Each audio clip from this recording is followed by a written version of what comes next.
సామాజిక అస్త్రం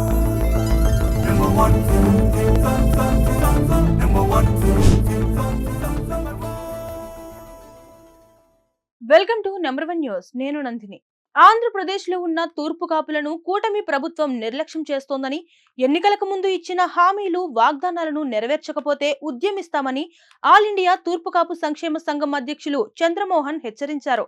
ఆదివారం విజయవాడలోని మాకినేని బసవపున్నయ్య విజ్ఞాన కేంద్రంలో తూర్పు కాపులకు ఓబీసీ సాధనపై మహాసభ జరిగింది. ప్రస్తుతం ఉత్తరాంధ్రలోని తూర్పు కాపులు ఓబీసీ హోదాను అనుభవిస్తున్నారని, రాష్ట్రంలో అన్ని ప్రాంతాల్లో తూర్పు కాపులకు ఓబీసీ హోదా కల్పించాలని డిమాండ్ చేశారు. తూర్పు కాపులకు ఓబీసీ హోదానివ్వటం వల్ల జీవన ప్రమాణాలు మెరుగుపడతాయని ఏపీ తూర్పు కాపు జేఏసీ నాయకులు గిరాడ అప్పలస్వామి, పల్లా వెంకట్రావు తదితరులు అభిప్రాయపడ్డారు. ఈ కార్యక్రమానికి 2 తెలుగు రాష్ట్రాల నుంచి తూర్పు కాపులకు సంబంధించిన ప్రతినిధులు పాల్గొన్నారు. ఆల్ ఇండియా తూర్పు కాపు సంక్షేమ సంఘం, ఆంధ్రప్రదేశ్ తూర్పు కాపు సంక్షేమ సంఘం, ఆంధ్రప్రదేశ్ జాయింట్ యాక్షన్ కమిటీ ఆధ్వర్యంలో ఏదైతే ఆంధ్రప్రదేశ్లో అత్యధిక జనాభాగా ఉన్న బీసీ కులాల్లోనే అత్యధిక జనాభాగా ఉన్నటువంటి తూర్పు కాపులు అనేక దశాబ్దాలుగా ఎదుర్కొన్నటువంటి రిజర్వేషన్ల సాధన కోసం ప్రధానంగా ఓబీసీ ఉత్తరాంధ్ర జిల్లాల్లో ఓబీసీ ఇస్తూ ఉత్తరాంధ్ర మినహా జిల్లాల్లో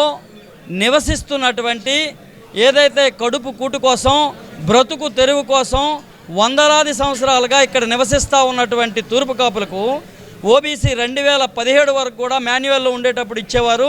ఏదైతే భారతదేశ వ్యాప్తంగా ఆన్లైన్ జరిగినటువంటి సందర్భంగా నిలుపుదల చేసినటువంటి నేపథ్యంలో తూర్పు కాపు విద్యార్థులు లక్షలాది మంది అన్యాయానికి గురవుతున్నటువంటి నేపథ్యాన్ని అనేక మార్లు రాష్ట్ర కేంద్ర ప్రభుత్వాల దృష్టికి తీసుకొని పోయి ఉద్యమ నేపథ్యాన్ని తెలియజేసినటువంటి నేపథ్యంలో అనేక మార్లు 3-4 దఫాలుగా ఢిల్లీ వేదికగా ఎన్సీబీసీ కమిషన్ ముందు, అలాగే న్యాయశాఖ మంత్రి ముందు, అలాగే కేంద్ర ప్రభుత్వ అధినేతలుగా ఉన్నటువంటి ఆనాటి ముఖ్యమంత్రి, ఈనాటి ముఖ్యమంత్రి, అలాగే ప్రతిపక్ష నేతల దగ్గర కూడా అనేక మార్లు వివరించి ఉన్నటువంటి తరుణంలో ఎన్సీబీసీ ముందు, మా కమిషన్ ముందు వినిపించినటువంటి సందర్భంగా కేంద్ర ప్రభుత్వానికి రికమెండ్ చేసిన నేపథ్యంలో కేంద్ర ప్రభుత్వం రాష్ట్ర ప్రభుత్వం కలిసి వెంటనే ఓబీసీ ఉత్తరాంధ్ర మినహా జిల్లాల్లో ఉన్నటువంటి ఓబీసీ ఏదైతే మనం కోరుతున్నటువంటి డిమాండ్ చేస్తున్నటువంటి మా హక్కులు పోయాయని చెప్పేసి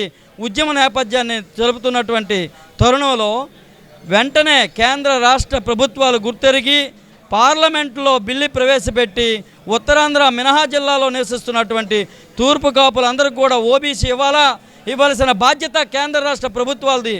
ఎందుకంటే ఒక ప్రాంతంలో పుట్టినటువంటి వ్యక్తిగా అక్కడ పుట్టినటువంటి తూర్పు కాపు ఇంకొక ప్రాంతంలో బ్రతుకు తెరుగు కోసం నివసిస్తుంటే కులం మారదు కనుక, ఎక్కడ నివసించినా కులం ఒకటే కనుక దయచేసి ఇటువంటి సింపుల్ లాజిక్ను పరిగణలో తీసుకొని ఇమీడియట్లీ న్యాయం చేసి కేంద్ర రాష్ట్ర ప్రభుత్వాలు తూర్పు కాపు జాతి అనుగ్రహాన్ని పొందాలి. లేని పక్షంలో రానున్నటువంటి రోజుల్లో ఉద్యమాన్ని, తూర్పు కాపు జాతి ఉద్యమాన్ని తీవ్రతరం చేసి మా యొక్క ఆగ్రహాన్ని సవిచూడక తప్పదని హెచ్చరిస్తూ ఉన్నాం. ఈరోజు విశ్వస్తాయి ఈ సమావేశానికి కారణం ఏంటంటే మా 42 లక్షల మంది తూర్పు కాపు సోదరులకు అన్యాయం జరుగుతుంది. ఒక 3 జిల్లాలకే ఓబీసీ ఇచ్చారు అంటే ఈ విషయమే గత 20 సంవత్సరాలుగా పోరాడుతున్నారు. ఇప్పుడు మేము ప్రస్తుతం 2 సంవత్సరాలుగా ఇది సీరియస్గా తీసుకొని సీఎంఓ గారి దగ్గరికి, డీసీఎం దగ్గరికి కలిసి ఆ లెటర్ తీసుకొని పార్లమెంట్లో సబ్మిట్ చేసి ఫర్దర్గా చేస్తాం. ఇంకా చేయకపోతే ఉద్యమాలు చేసి మా తూర్పు కాపులకి తగు న్యాయం చేకూర్చేటట్టు మేము శ్రమపడతామని చెప్పి ఈ మూలంగా మీకు తెలియజేస్తున్నాం. మా ప్రధాన సమస్య అన్నది ఒక సమస్యగా ఈరోజు నిలబడతా వస్తుంది ఎన్నో సంవత్సరాలుగా. అది ఓబీసీ సమస్య. చదువుకున్న యువకులకు కానీ యువకులకు కానీ ఈరోజు సెంట్రల్ గవర్నమెంటు ద్వారా వచ్చే ఓబీసీ ద్వారా వచ్చే జాబులు ఏది కూడా ఆ సర్టిఫికెట్ లేక ఎన్నో ఉద్యోగాలకు దూరంగా ఉన్నటువంటి పరిస్థితి వస్తుంది. ఆ పరిస్థితి కోసం మేము 25 సంవత్సరాలుగా మేము ఎంతోమందికి లెటర్లు కానీ అంతమందికి ఇవ్వడం జరిగింది. కానీ ఏ ఒక్క ప్రభుత్వం కూడా సరైన సదుపాయాలు ఇవ్వలేక ఎప్పటికి కూడా నాన్స్తూ వస్తున్న ఈ ప్రభుత్వాలన్నీ కూడా కేంద్ర ప్రభుత్వం కానివ్వండి, రాష్ట్ర ప్రభుత్వాలు కానివ్వండి. గతంలో జగన్మోహన్ రెడ్డి గారు కూడా ఇక్కడిస్తే అక్కడే సెంట్రల్ గవర్నమెంట్కి ఇచ్చామని చెప్పన్నారు, సెంట్రల్ గవర్నమెంట్ ఇస్తే జగన్ గారికి ఇచ్చామని చెప్పన్నారు. కానీ ఏది కూడా సరైన సమాధానం రాలేదు. ఇప్పుడు కూటమి ప్రభుత్వం వచ్చి సంవత్సరన్నర కాలం అవుతున్నా కూడా ఇప్పటికి కూడా ఆ పరిస్థితి ఇంకా సెటిల్ కాకపోవడం దురదృష్టకరం అని అంటూ ఉన్నాం. ఎందుకంటే గతంలో ఉద్యోగస్తులు ఇంటర్ చదివితే రైల్వేలో ఓబీసీ ద్వారా వచ్చే సర్టిఫికేట్ల ద్వారా వచ్చే జాబులు కూడా ఏవి కూడా రానటువంటి పరిస్థితి ఉంది.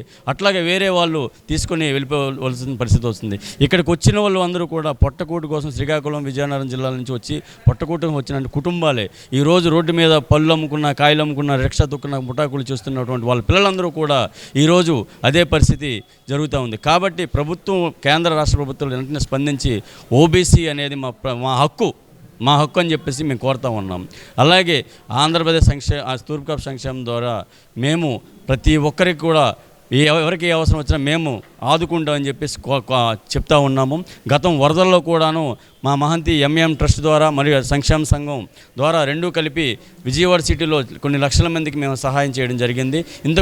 ముందు కూడా సంఘం ద్వారా మాత్రమే సహాయం సహకారాలు అందిస్తామని చెప్పి కోరుకుంటున్నాము. ఓబీసీ అనేది మా జన్మ హక్కు అని చెప్పి మేము కోరుకుంటున్నాం.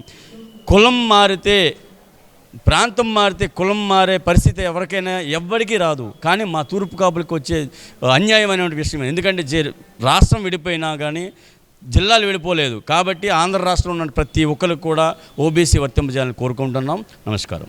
మరిన్ని లేటెస్ట్ అప్డేట్స్ కోసం చూస్తూనే ఉండండి నెంబర్ 1 న్యూస్. సామాన్యుడి చేతిలో సామాజిక అస్త్రం.